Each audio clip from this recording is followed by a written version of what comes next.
Hi folks, we're live on the Firebird's dev server taking a look at the F-117 Nighthawk.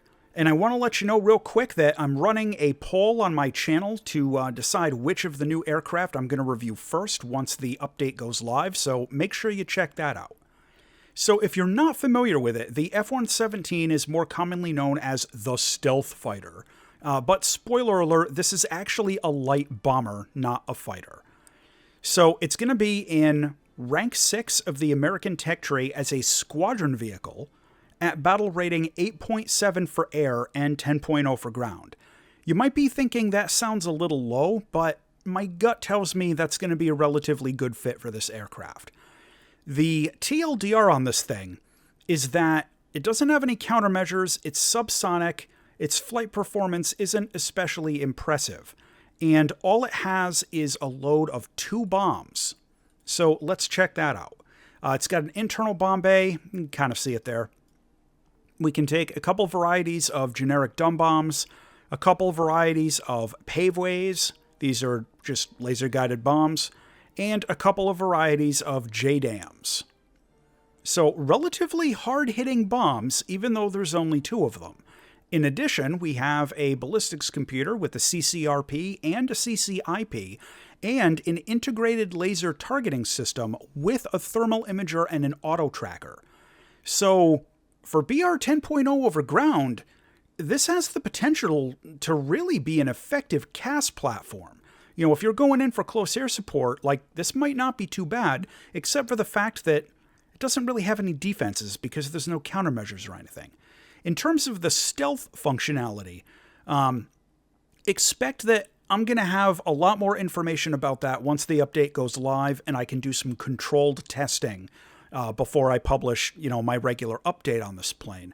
But as it's implemented now, from the front and side angles, directly to the front, a little above, a little below, it's extremely hard to detect on radar. Infrared is another story. It's got some infrared dampening features in the rear of the aircraft, but it can still be targeted by IR SAMs and infrared air-to-air missiles, just not from as far of a range and not as reliably. Anyway, let's take this into an air battles match and see what we can get. Okay, so we are out in a live match in the F-117 Nighthawk. Now, because it's the dev server, of course, we're just up against some bots, so I'm not expecting to get intercepted or anything like that. But there are a few things I do want to show you before anything else. Let's take a look at the cockpit. Now, the rear and upward visibility and kind of the forward visibility is trash, but hopefully you expected it to be, given the nature of the aircraft. We do get some pretty decent MFDs, that's always good to see, and a useful heads-up display. So I'm expecting this might actually be relatively popular in simulator battles. Also, check this out. The animation of the bombs coming out of the bomb bay down into the slipstream before dropping. I like that. It's a nice little touch. Of course, no countermeasures or anything, so were there some air combat, I would probably be in some trouble. Let me also show you this. Nice zoom with the integrated targeting system. Always good to see that. Now, one thing that is unfortunate, the dev server is not letting me take this aircraft out over ground battles. I did try several times to spawn this out over a ground battle. I just took the wolf pack out. But for whatever reason, the dev server is not cooperating with that effort. So I'm not going to be able to show you any close air support footage. So what I'm going to do is I'm going to dump one of these paveways on this base just to show you how much damage it does. Then I'm going to attack a ground target with the other one. And we can see there, about 1/5 of a base worth of damage. So these paveways are not going to be hard hitters in air battles.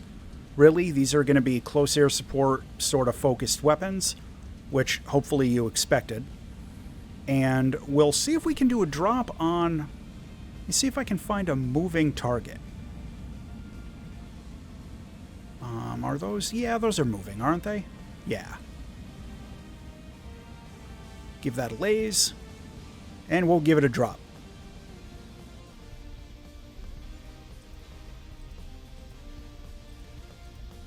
Oh, the auto tracker is not taking.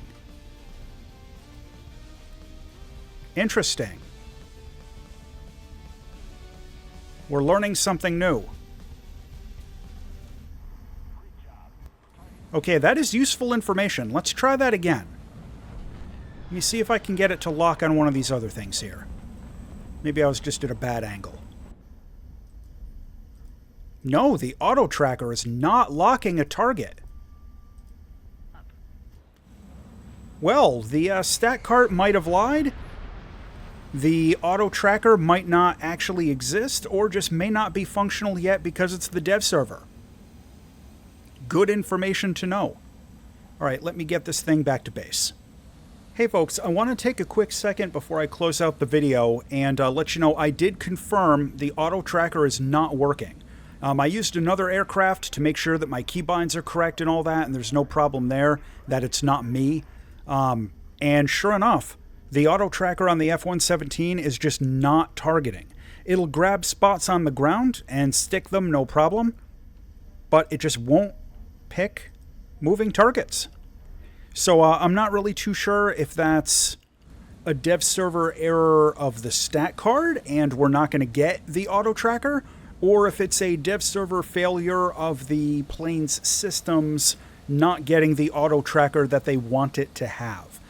So I'll seek clarification on that and I'll drop a pinned comment if they actually give me an answer. But for now, no auto tracker on the F-117. Make sure you're subscribed to the channel so that you can check out the full review on this aircraft once the update goes live. As always, thanks for watching.